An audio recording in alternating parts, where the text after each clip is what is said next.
δεν θα κάνουν και σιωπηλοί μητέρες.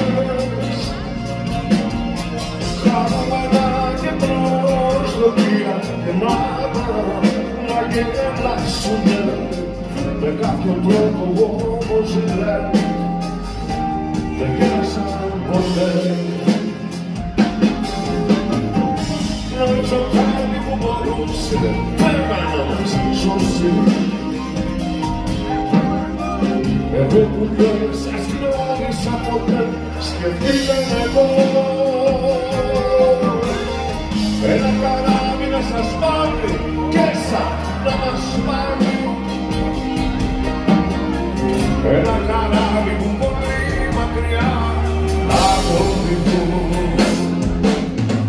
πολύ μακριά να ταξιδεύουμε και ο ήλιος πάντα μόνος να μας βρίσκει.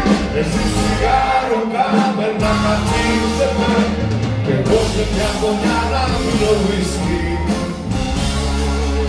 Οι πολιτείες ξένες να μας δέχονταν, οι πολιτείες οι πιο απομακρυσμένες και εγώ σ' αυτές απλά να σας αγγεστήθαινα σαν σε παλιές ίδιες μου αναμειγμένες.